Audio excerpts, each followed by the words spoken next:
bringing you guest gifts. And today I am joined by two fabulous HR geeksters. Well, I was going to call them HR geeksters, but they are in fact podcast virgins who are about to pop their cherry. And we are going to be chatting about their favourite episodes, what they might be learning, and whatever else pops into our minds at that moment in time. So please join me for being a podcast virgin. Ladies, good morning. Good morning. So here we are, or here I am, with Aime and Ali. And so, as per usual, I asked the first question of, who are you? And you've probably listened to the episode about not being just a job title. So this is your opportunity to introduce yourselves in your first live recording of a podcast as how you want to be seen. I think, Aime, you mentioned the word for posterity on this podcast. Whoever would like to go first? I feel like I have to answer to that now. You do. Well, this is the thing. These things are going down on record, aren't they? It is intensely difficult to do this without your job title, as you say. And my job title's changed a little bit recently, so I'm trying to shy away from it. But I would say I'm a woman in my 40s, a woman of a certain age, as we keep getting called at the moment. Oh, yes. I think the biggest thing about me is that I'm just endlessly curious. I think that's the more that I get to know myself as I get older, that's how I describe myself. I'm endlessly curious about the world, about people, what makes us tick, what we do. And I try and use that curiosity then to just make sense of what's going on in life. And that then drives the work that I do as well. A mum, I'm a wife, I've got a doggy, a sister, friend, daughter, all those things in between. And the other big thing about me, I think, that often people who meet me through work don't understand is that I am a massive introvert. Any test I ever take, I'm off the scale on.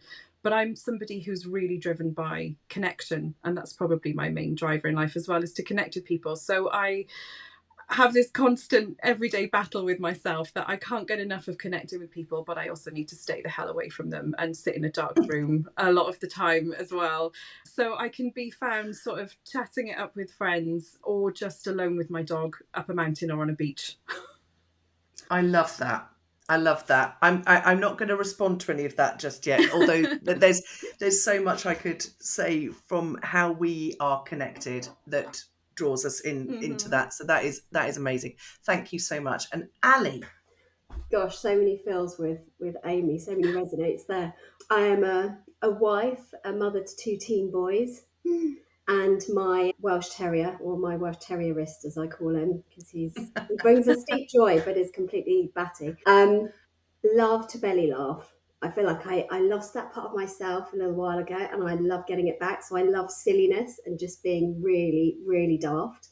With that comes me being not very ladylike and a lot of snorting. So my good friends will know that as soon as I get into a space like that, it's all over, game over. And yeah, like Aime, I am definitely an introvert, but I get my energy from sort of being a user. You know, my top values are fairness is number one, and it kind of is really at my core of making sure that people are treated right. And I can't help it, and it kind of really sits with me every day. And kindness, curiosity, and connection. So yeah, that's kind of me in a nutshell. Oh, beautiful. And what I would say, I referred to you as HR geeksters when I first started off, before you told me that you were virgins and of a sort. God, Bridget's going to have some editing to do here. But that's how we are connected, or that's how we first connected, by the wonderful Michelle Hartley. Mm-hmm. Shout out to you there, Mish. and she, of course, was on recently talking about her being the introvert, or a very sparkly introvert. And it leaves me curious in the fact that I guess it doesn't come as much of a surprise as that I probably am somewhere different on the scale in terms of extrovert and introvert. Absolutely. I know it's a surprise to me every day when people think that I'm an extrovert. And yet, since I've joined the Geeks, the people that I've hung out with most, or the the people that I gravitate towards, like your good selves and others, have all been somewhere completely different on the scale to me. And you know, I'd not come across this business of ambivert, but I think that I have probably, in a way that introverts know to get the hell away from people, I haven't realised that before now, and wore myself out. Interesting. So it is interesting. But so I learn so much about my own self-care from introverts. So thank you for being that. And there was a time when I'd be like, what's the matter with these people? Why don't they be up and around, you know, me irritating the shit out of them quite a lot of the time, probably whilst I was at work, because I wouldn't leave them alone. But I think I've learned a lot. And so it is just extraordinary. Just as we're saying, curiosity about people, what we get from each other, I think is great, and the connection that we have. So yes. Yeah. Any thoughts on any of that? Yeah, I think you're absolutely right that we learn so much from other people. And I think one of the things that really sticks out to me is that people always say that they know themselves better as they get older. And of course they do, because you spend more time with yourself the more years that you have on the clock, right? And you also spend more time with other people. It's just the way that it goes. You're not going to know as much at 10 as you do at 40, 50, 60, whatever. I think the key to it is really thinking about what you're learning and how it relates to you, and being curious and taking it in. We all know people who float through life and don't pay any attention to the people or the things around them. And so we're never going to do that. And it is really important to try to understand why those people are irritating you, if they're too loud or too quiet. What is it about life that really gets on your nerves? What is it? Where's your happy place? Where do you feel comfort? And I think there's this sort of misinterpretation of extrovert, introvert, and I know you covered a lot of that in Michelle's brilliant episode, but it's not all about loud and quiet. And I think that's what people think. You know, I get told so often, you can't be an introvert because you're really chatty. I'm just Welsh, we get brought up that way. It's the first thing we're taught at school. You're taught how to sing and how to talk shit. That's it. Qualities, I find. Great qualities. We can harmonise and we can talk to anyone at a bar. That's what we can do. But I think it is really important to have that understanding of yourself, to then be able to start to understand other people as well. And in our line of work, you know, you do all the personality tests, you do all of this stuff for other people, and so we maybe do have a bit of a head start on that. But I just find it so interesting that it's an irritant to a lot of people that there are other humans that are different to them. And I just find it really interesting to try and learn and to grow through how to deal with other people, and how to still have really valuable relationships with people who are completely at the other end of the spectrum, or also people that are really similar to you, because you're not, you know, it's not like for like. People can be introvert in different ways, and you're not always going to get on with people who are really similar to you as well. It's just part of a much more layered, bigger picture, isn't it? Absolutely. Ali, what do you think? Yeah, it's interesting the word irritant there, actually, because I feel like my own path from like being an introvert, I always used to see myself as less than, because I was quieter and a bit shyer and didn't know how to kind of get my point across, I suppose. So I think I was an irritant to myself. I used to give myself a really hard time for being who I was. And I think it's only kind of getting to the place that I am now, where I can kind of accept myself and go, it's okay to be me, and it's okay for you to be you, and we can still find that connection. But I think that comes from like this sort of understanding and embracing yourself and being like, it's okay to just be you. And I feel like I've got to 47 before learning this very important lesson. But it's so important. We are all just human, and we all behave in different ways, and that's okay. With probably knowing that I was too full on for people, and yet really not wanting to apologise for it. And I guess that the self-awareness element to it is knowing where you do need to temper it, or actually I'm not going to do it if it's a fitting in mechanism, because you've got to embrace your whole self, right? So I think, but the thing that I was going to say as well, this element about being in your 40s and finding these things out. I remember when I was much younger, but there were probably ladies around me in my mum's circle who would be off to see a clairvoyant, or they'd all sorts of different things like this.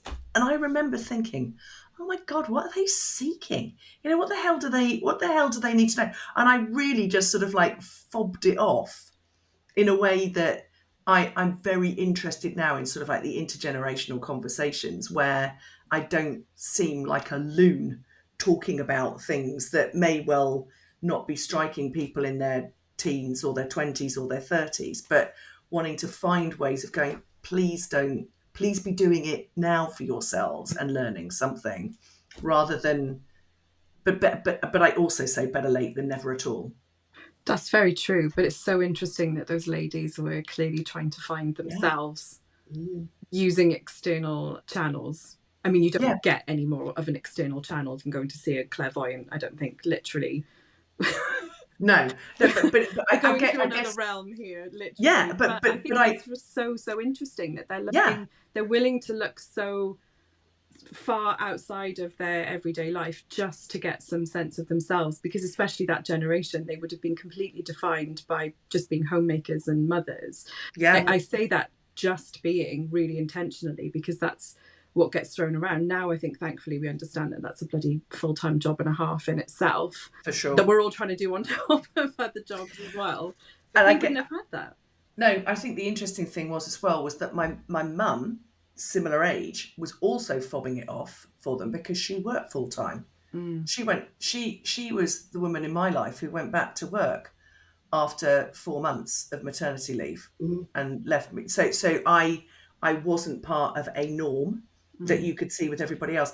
I guess the other thing was that looking so far away into what I'd referred to as third space was because I wonder how much existed in the coaching space 30 years ago that we can now all access, or the things that we now know that probably weren't known or as articulated, unless people thought that you should be wandering around with a caftan on and wafting a joss stick rather than and again, nothing against anyone doing that, because I'd quite like to be in that realm, but how you make coaching practical so it feels like it's accessible in the way that we've all found it in our learning of selves. Absolutely. And I think that coaching is, you've got so many different people who need so many different things, and who with different things. You've got some people who are like, let's just talk about facts, and you've got other people where it's all about the feels and the body, and you need to be able to have those conversations and dig deep in the way that works for the individual that you're there with, right? And I think your upbringing and who you become, who you show yourself as, who you really are, it's all completely different. And there is so much about people trying to find themselves, but equally that is, or can be, terrifying. Because like, what if I do find myself? What happens when I do see that? And like, so you need to kind of be able to hold that space in a way that feels safe for the person you're in front of. And what happens as you are finding yourself to everybody else around you who has defined you in a particular way, and then they're going, ooh, I don't really recognize a meditating Bob or whatever else there was, because it makes, whilst you're in your level of discomfort, everybody else is as well, and so you're holding your own space and holding it for other people as well. It's extraordinary. And people take on the responsibility of managing the other people's discomfort as well, and it's almost apologetic, certainly with the slice of middle-aged women that we're talking about. We all feel that we're responsible for that because that's what we've been brought up to believe. So it's kind of, I'm really sorry, but I found myself and she's different, and I'm really sorry. That's not what you expect. It's ridiculous, isn't it? It is ridiculous. It is. But you have to face up to that and work through it as a person, because I think we're thrown so many messages at the moment which individually seem really positive, and you're making such a brilliant point, Bob, that there's so many bits of information now and ways of expressing ourselves and getting to know ourselves that people didn't have years ago, but it's almost too much sometimes, and some of them can be quite contradictory. You've got all of this, you must love yourself and take care of yourself, love everything about you, your size, your personality, your job, your the fact you want to stay at home, absolutely everything. but also you need to know yourself and figure out the bits you don't like and work through it. And it's all really contradictory. And I think it's just really hard to do that for yourself, let alone everyone else. Yes. And so, which makes a nice segue into in our exploration, and we've talked about exploration and changing and self-awareness. You have had more than a lumpy jumper foisted on you via WhatsApp and LinkedIn and Instagram by me. So there's hardly worth me asking the question about how you found it in the first place, because I know categorically how you found it. So let's not. So, and something has kept you listening, which has brought us to being together today.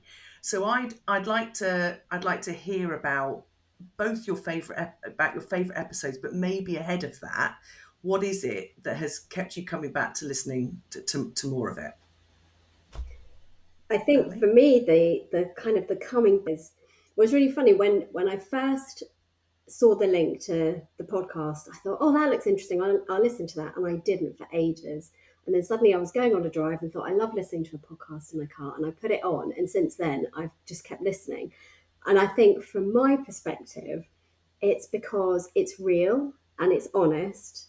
Quite often, it's really funny. You bring up the good stuff, but there's no like no, and I just love it. I just think it's cool and useful. So yeah, that's why I'm still here. Thank you. I think that's really similar for me, actually. It's because you are talking about a subject that you both have researched, and you're bringing all of that research in to discuss. It is like listening to a discussion with friends, and I don't always agree with what one or sometimes both of you are saying.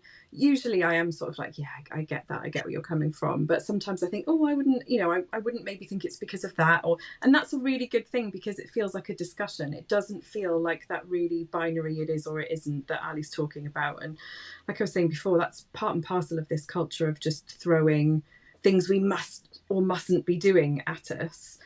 It's really, it's such a turn off, isn't it? And I sometimes get halfway through podcasts that people have recommended to me where you have to listen to this, it's brilliant.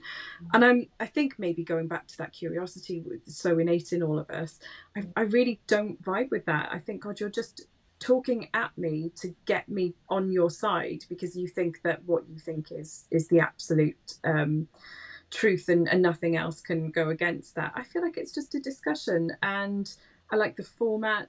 And like I said, some of it doesn't relate to me, some of it does. I think that it branches out enough for me to feel like I'm not just sort of sticking myself in an echo chamber as well and listening to people that feel exactly the same as me and going through exactly the same thing. Some of it is just like, oh, that's really interesting. Great. And I love the fact that as you're listening to it, there's bits that you like and bits that you don't agree with, or whatever it might be. Because as you've probably realised, Bridget and I are never, or very, quite often not on the same page with things, which I was really worried about to begin with, and thought, but again,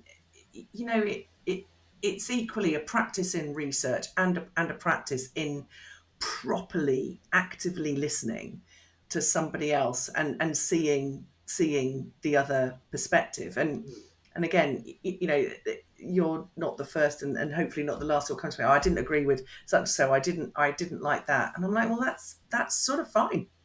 Yeah. Thank you for listening, from that perspective. But the other thing that we said right at the start was, I said, oh God, I've listened to quite a lot, and people are really quite polished. And I think, as I was just letting you know about the failure to press record and then being hungover on day 2 when we were interviewing Steve White, I think we realised quite early on that we were never going to be perceived ever as polished, either on a podcast or in any other walk of life for the two of us. So I'm glad that that's what has people gravitating and feeling like you can be in the discussion along with us. I love that. Totally. I think the having a chat with friends point that Aime makes is exactly what it is.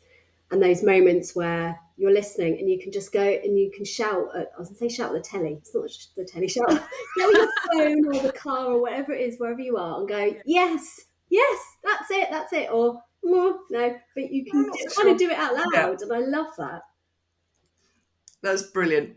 So now for the crunch question.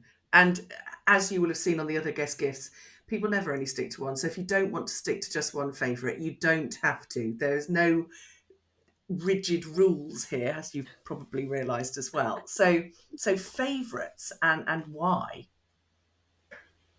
Oh, should I go first? Go for it. Shall I dive in? So for me, the one that really, really stands out is the being in community episode. And that might not be a complete surprise to people that know me. I've talked about it previously quite a bit. Belonging is quite a hot topic for me, and it's something that I'm really passionate about. And I think this whole sort of notion of building a community is something that I feel like I'm only just getting to grips with myself, and that's what we've all talked about already. You know, it takes until you get older to be able to understand what all of this means. But there were just so many points in it that really did resonate with me, even if it was just a little thing that sparked a further thought. You know, it was just one of those where I felt like I was going off on a million tangents in my own head. And then when we started talking about doing this podcast, I went back and listened to it again, and I was making notes, and I was just pages and pages of things were coming out. And it was actually really cathartic. And I was wondering, why does this push so many buttons? And actually, I think one of the things that Bridget said in it that probably is part of the reason why it's such a big topic for me was because, you know, she said something along the lines of, she was thinking to herself recently, how could I have gotten so far in life without this? Because she felt like she'd only just kind of gotten to grips with building that community around herself, especially a community of other women.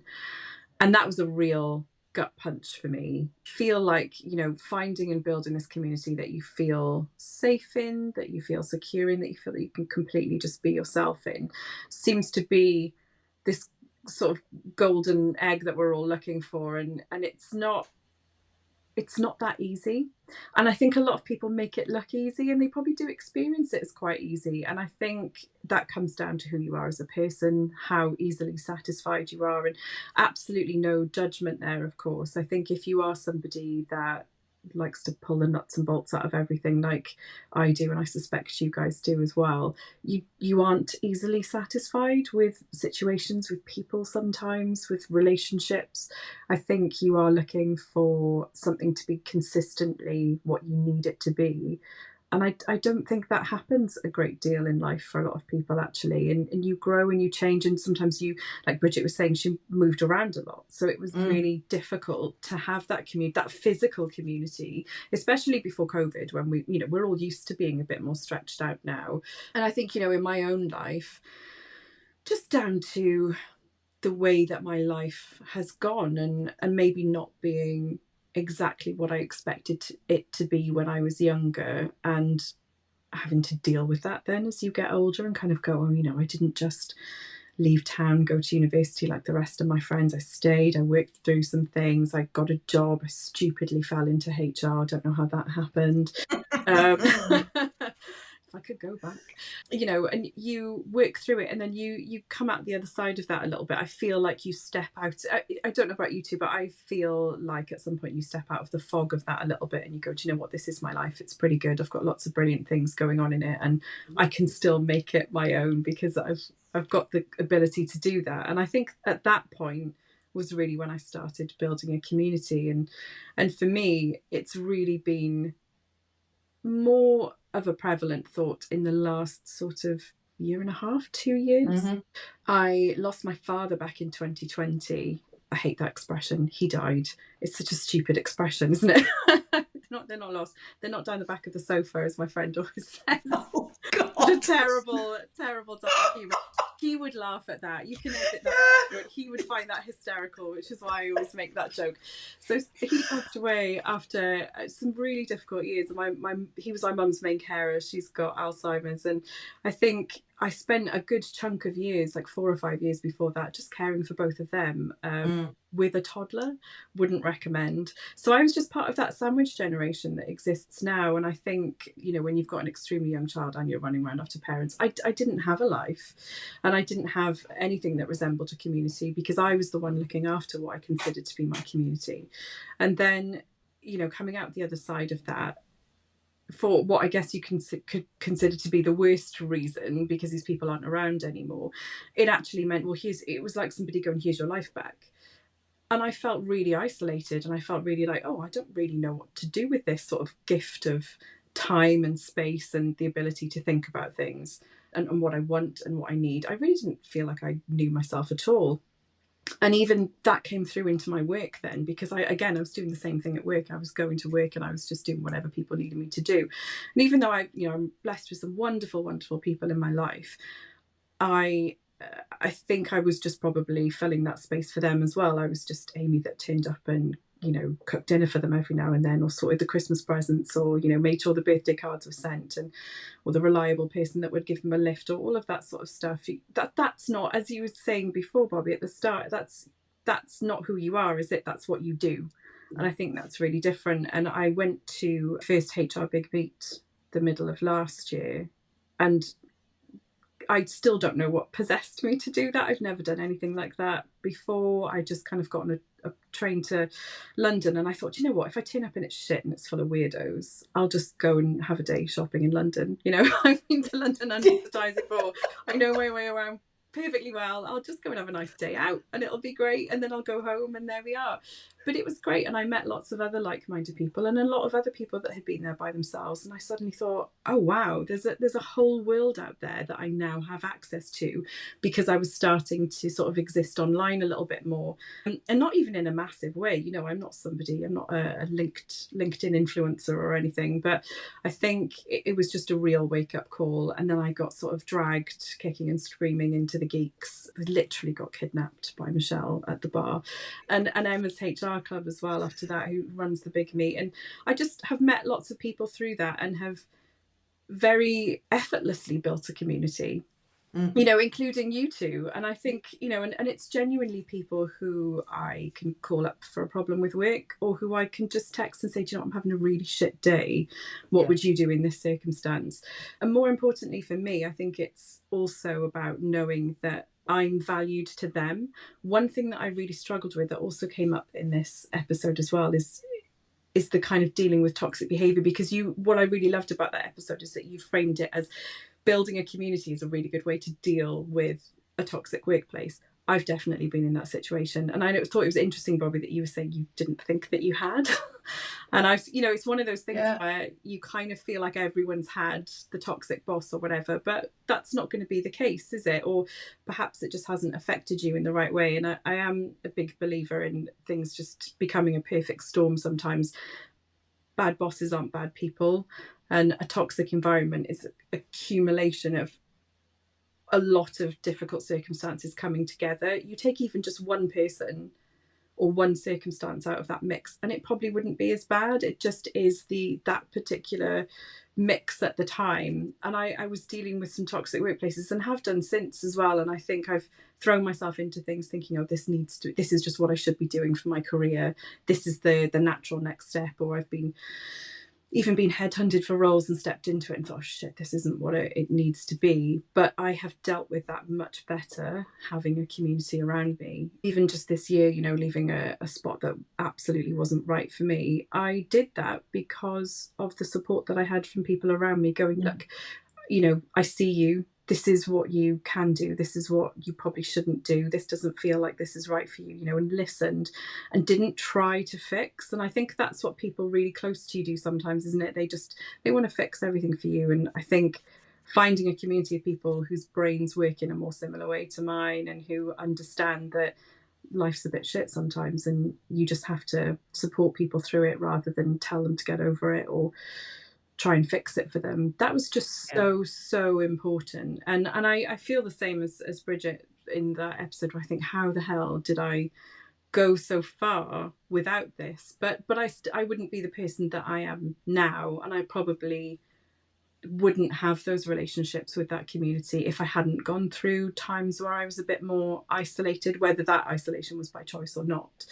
And you can look back and feel a sadness for that earlier version of you. I think sometimes you can sort of go, oh, you just want to kind of give her a hug and say, oh, you poor thing, you really needed somebody that saw you a little bit more. But I don't begrudge myself that. I think it's a real learning curve that I needed to go through, and I feel like I can just authentically be myself now. And I think that's a big part of community, isn't it? Is the need to feel seen.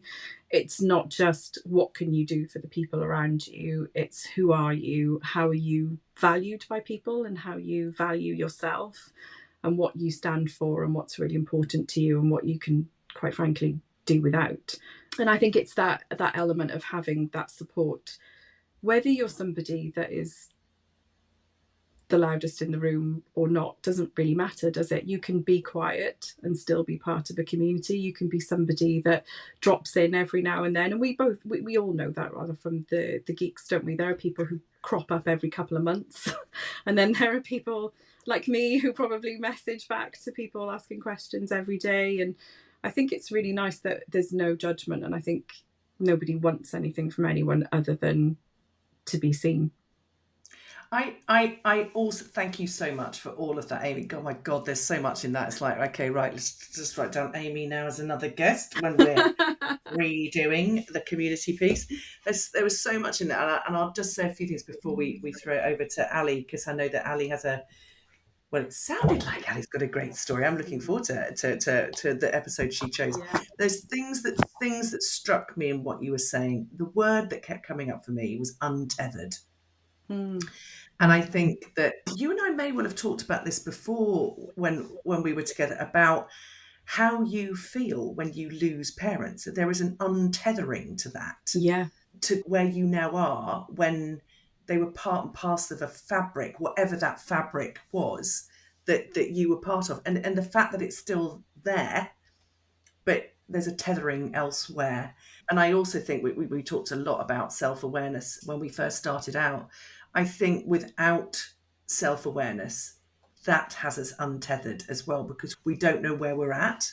And so when I think back to that episode now and saying, I don't think I've ever been in a toxic environment, I had to think long and hard about that, because when I was talking to my husband about it, he says, but you have been.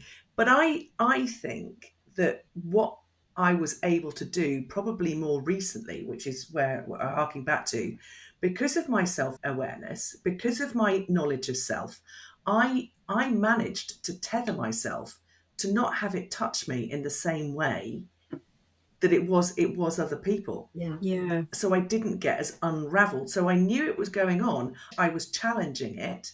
So I think upon reflection, yes, I have sat in it, but it hasn't necessarily been set about on me, because I just wouldn't have it. And I was the person in there going, right, there is a reason why I'm called the mischief ripple maker, or why I've actually sort of like taken that on, because I firmly believe that whatever is going on in a wider environment, you can drop a pebble elsewhere and do something different.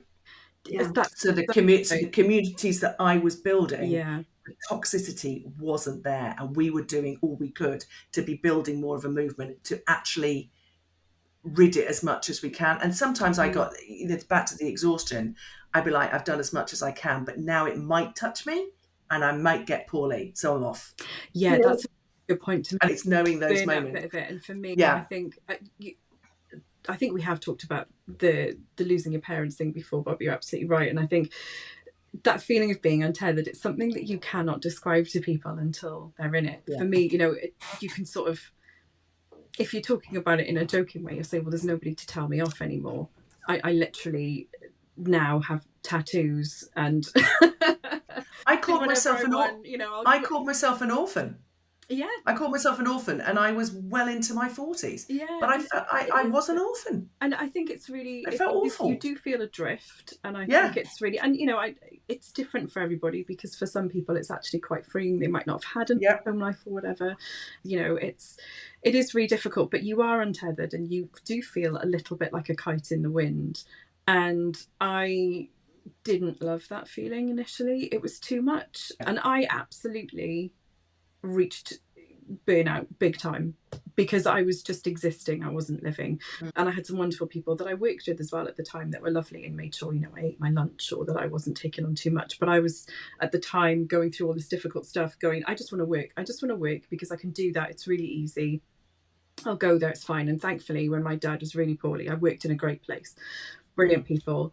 And I was able to just see it through that way. And I absolutely hit the wall. And, you know, I'm talking full speed car crash, smashed into pieces against the wall. And I don't think I even really realised. And now I'm really, really hyper aware of that. And when I was saying I was in a more toxic environment more recently, I wasn't having any of it. And I think, you know, I mean, lots of people will just say as you get older, you've got less fucks to give, as they say. But I think it is, you've got less tolerance for it. And I really was just like, do you know what? I'm not having this, because I felt myself slipping back into that place where it's not in my own right mind at home. I wasn't doing anything for myself. And I was shying away from that community that I'd built. And it was interestingly, like I was saying before, it was the people in that built community who were going, this isn't right, mate. You don't seem like yourself. Even the people that didn't know me that well. Yeah. And I thought, and they weren't pushy. They weren't going, you need to do this. I think this, I think that. They were going, okay, if you do want to stay, just be mindful of this. Or I think I've noticed this about you that's different. Do with that what you will. And it's, like I said, it's just that being seen and going, shit, people notice me, because I felt invisible for such a long time, and as an introvert, it's normal. But no, exactly. I think it's the acknowledging of the community, isn't it? Because with what you're saying there was a community tethering you. Yeah. But if you don't recognise the community or the fact of what they're bringing, and a community doesn't. I think the other thing is that people think communities have got to be enormous. It could be 2 or 3 people, but that then works. Absolutely. So yes. And likewise, bad situations don't necessarily have to be, you know, some awful overbearing boss or something at work. No. Also, like I said, I really want to make the point that a toxic environment isn't full of bad people. It's just an environment that the mix is wrong. Could be better. For me, I think of it like a bad cocktail, right? We've all been there where we're like, Jesus, what have they mixed in that? What have they put in that? If anyone could see my face right now. We're all reliving the worst cocktail we've ever had. But it's like the good community or the good situation you're in, you know, it's like that first sip of the best mojito you've ever had or whatever. And then, you know, a toxic environment is they've overdone it on the lime or the mint or something. Yeah. I don't know where that analogy came from, but I really want to talk to me about any more analogies. Yes, absolutely. Right, I am going to bring Ali in. Ali, you know, let's hear some of your stuff. That was gorgeous, Amy. Thank you so much. Marvellous. Ali. Oh, do you know, I just want to say that the whole community stuff is amazing. And I completely agree. When you think about Kelly Swingler's like burnout equation, and you're thinking it's toxicity minus your sense of self, and actually your community helps you bring back your sense of self, as long as that community is the quality over quantity. So it's, you know, it all kind of comes together. And I just, lovely. I think that that's amazing, because similar situation, when I was in a toxic experience and I lost all sense of who I was, it's taken me 10 years to come back. But the reason I've come back is because I'm surrounded by brilliant people, especially. Well, then let's hear yours. So the one that I love, I mean, there are a couple, I won't lie. The first one just really resonated. And I remember, I think I've listened to it 3 or 4 times. And I think what I loved about it is that it really, I could feel myself in that. I could feel my own journey, if you like. I hate using the word journey, but I haven't got another one. Sort of in that space, which was, you know, I've lived a life where I have been small. I've made myself small. I haven't voiced my opinions. I've thought I'm less than. I have been very happy to let other people take the lead, you know, and kind of being in that situation. And I think it was one of those episodes where it felt validating, of going, I feel heard, I feel seen, ironically, given what I've just said.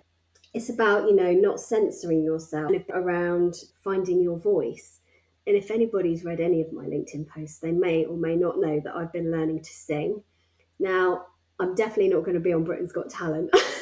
That's never going to happen. I'm actually really terrible. Well, I'm not terrible, but it's not great. But it's the most joyous expression of who you are. And I remember turning up to my first singing lesson shaking, physically shaking. And I said to her, I don't know that anything is actually going to come out of my mouth. I am so scared. And she literally just took me in and stood me in front of the piano and said, well, let's just sing. Let's have a play. And we just had some fun.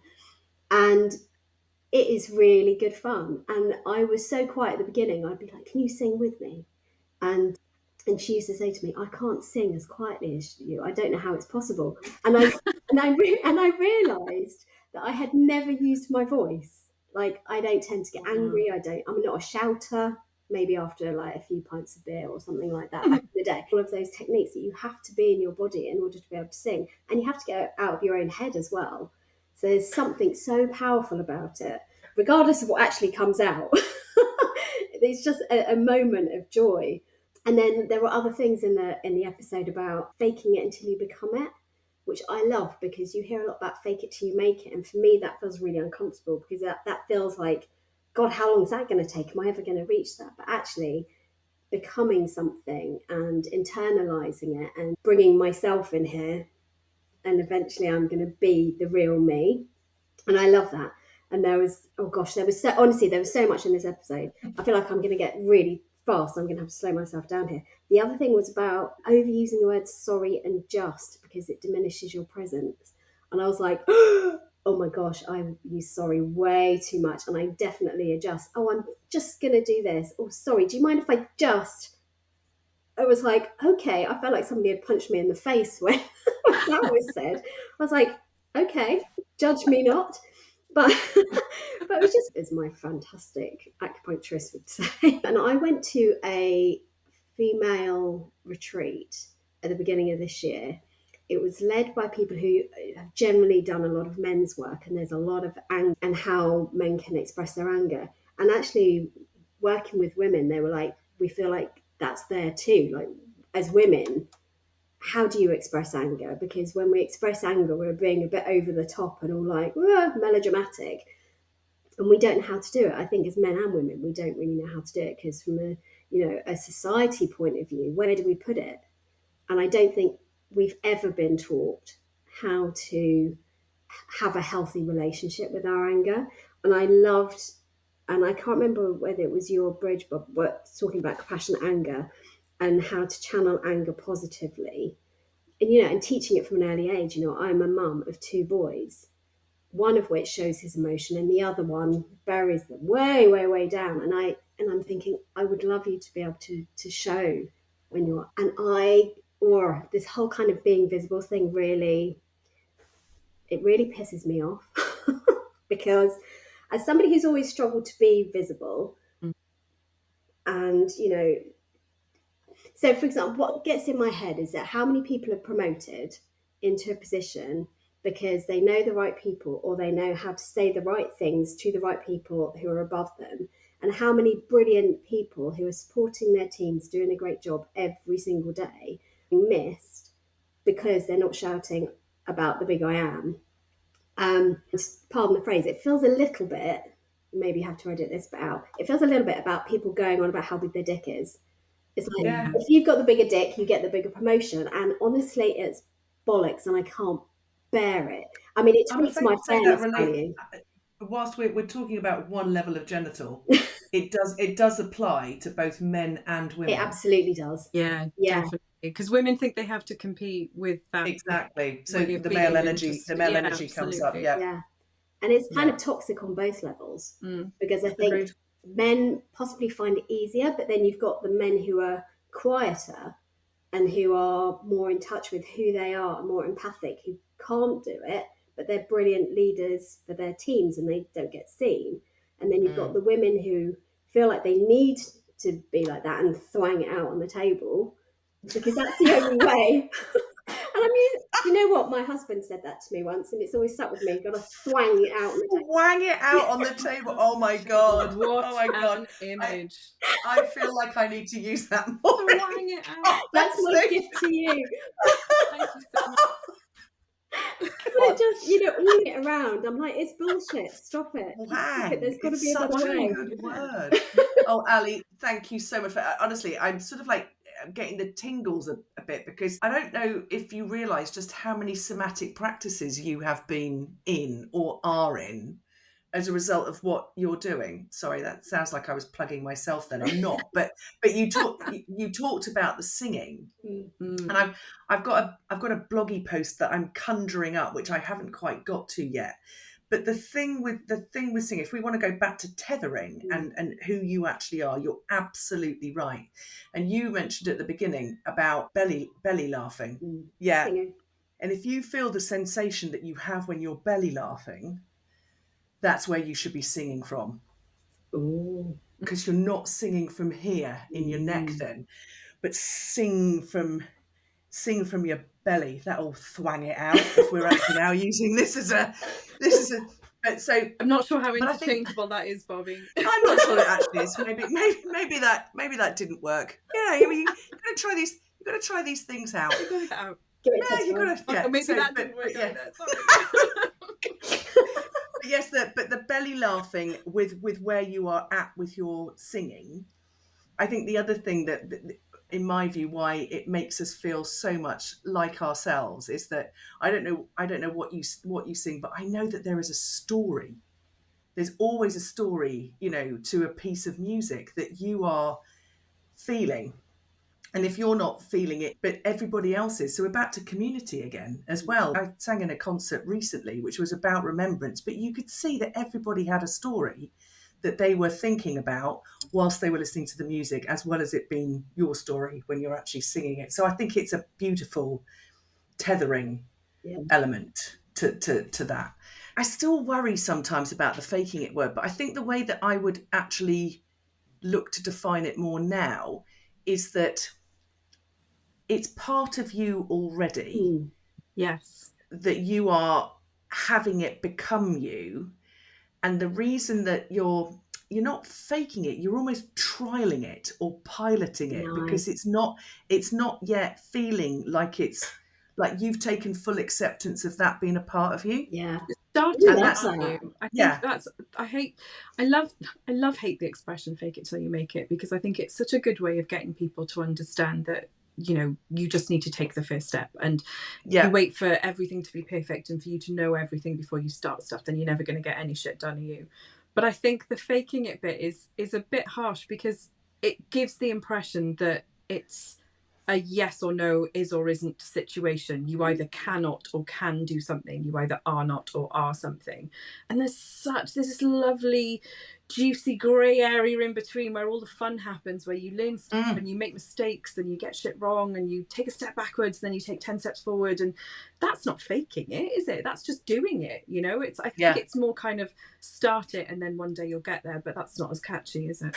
Well, maybe we should come up with a play it till you become it. Oh, I quite like that. Yeah. Because I think you're right. I think there is an element of, if you're going to become it and it feels right, then it was always there to begin with, but you weren't comfortable seeing that part of yourself. It is in you, even if you change along the way, it is in you. And I think as well, the fake it till you make it almost gives you the impression that you can't swerve or change direction or whatever. You have to get to this particular destination. And I think it just sounds inauthentic. Yeah.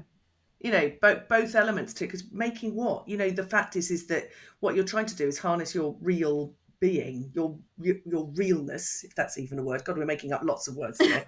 but yeah, no, that's good. So within all that, there's so much juicy stuff in all of that I'm thinking, well, there's probably about 5 different episodes that we could get out of the things that you've been saying. But is there anything that either of you think that we haven't tackled, that you want to see us talking about, that you'd like to return as guests to talk about? I mean, now that you're not virgins anymore, we'll have you along for the ride. I think you genuinely have covered quite a lot. Everything. Ali and I were both saying this the other day. Any sort of organic thoughts that we had about this, we'd look back and be like, oh shit, they already did it.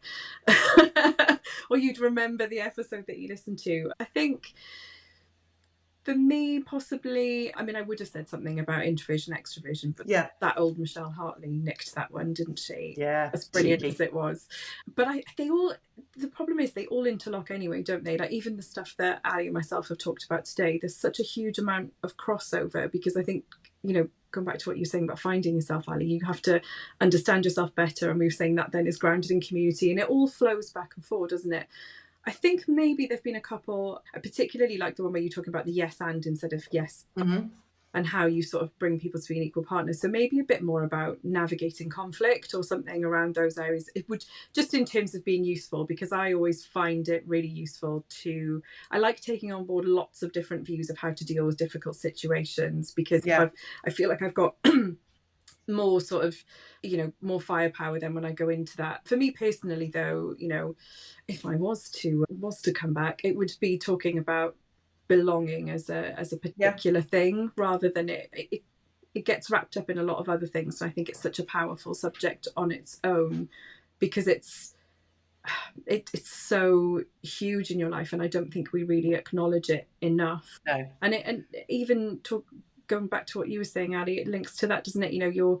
Your sense of belonging is linked to your sense of self-worth. And if you're only ever really existing to be helpful to other people in a situation, and you haven't found your voice and you haven't taken up your space, then you're not actually going to be feeling like you authentically belong. And I just think it's a really powerful thing all on its own. Great. Thank you. Ali? Yeah, so for me, I was going to say, before you did your episode with Daniele, which was fantastic, by the way, that was my whole other one. It's about male, female. Sorry, not sorry. It's about allyship, because I think it's really, really important, because I think there's a bit of them and us. And I think some of that is through generational differences. I think some of it is through fear, because things are changing and women are trying to find their place and men are losing sense of where their place is. So some more on that I would love, because I just think there's so much power in how do we come at this from just as a human level. We all bleed the same colour. So who are we as individuals? Who are we as people and humans? And how can we work better together without having to define and give everything a label? Because I don't know how helpful that is. And maybe I'm looking at these things from rose-tinted goggles. But I don't know. I just think there's something in that for me personally. And I think with that as well kind of comes this sort of the generational impact of all of the change that is happening at the moment within DE&I and inclusivity, which we're all going the right direction, but how does that impact the different generations? How does that impact the fear around it? How does that impact us and where we belong? And how can we pull each other, take each other with each other rather than segregating? So I guess, a little to your point, Amy, it's all about kind of belonging and community, but kind of togetherness, I suppose. The generational side of things, I think, would be really interesting. Very much so. It's so different for all of the different generations. I think more so now they're getting sort of segregated a bit more, aren't they? Well, and we've touched on it, but this is what we're finding, is that there's so many things, which is why I think that, thank you for bringing those ones up, because it's absolutely where Bridge and I are at, that we think that we ought to go back over the 52 and go, okay, let's think about which ones we're actually going to redo, but this time with a guest, or open up the conversation again. And the fact is that maybe some of the same stuff gets sent, but there's new research, there'll be new conversations to be had. I mean, look at this one where I said one thing about not being in a toxic environment, and now I've completely changed my mind, because that's allowed. But so things move on, or new things come to light. So I think that we don't need to scrabble too hard for brand new topics with actually going back and saying, oh, look, we went down a whole load of little threads here that we could pick up on those. And I think that that's where we're probably at. Ali, that's it. Amazing. So final thing, 3 shout outs to the people that you will be. It's good to hear that you're sharing it already, but is there anyone that you want to name here and now on the episode? Oh, goodness. I'm going to be sharing this with Jamie Rawlings, who's a new connection of mine, and we're meeting up for the first time next week, which is brilliant. Ooh, very good. Beth Lewis and Becky Aime. Marvellous. Ames? So I think so many people that we have in common, or that are in our networks, already listen to this, which is fabulous. But there's a couple of people from the HR Club, Jolie Clark and Sarah Fisher, who I spend a bit of time chatting to at the moment, who I'll definitely be recommending this to. And also Kat Price, an old colleague of mine, who I don't catch up with enough, who I used to have brilliant conversations with during the short time we worked together. So I'm going to definitely be sending these her way. Marvellous. Ladies, this has been absolutely awesome. And as I said at the beginning, we would end up talking about all sorts of stuff as well as these little questions that I'd sent to us. I mean, we have covered so much ground. It has been enormous, but awesome. And we have new words to take into the workplace. And your cherries have been well and truly busted. You will no longer be able to call yourself a podcast virgin ever again. And I thank you so much for taking the time to be with me today. It's been absolutely superb. Thank you so much for having us. Bye. Bye. Bye. So thank you for listening. And all resources that we may have mentioned during this episode will be available on the Spotify link. Next week, you've got it, it's me again, this time with a relative and friend of said relative. I'm not going to say any more than that. So for now, goodbye and see you then.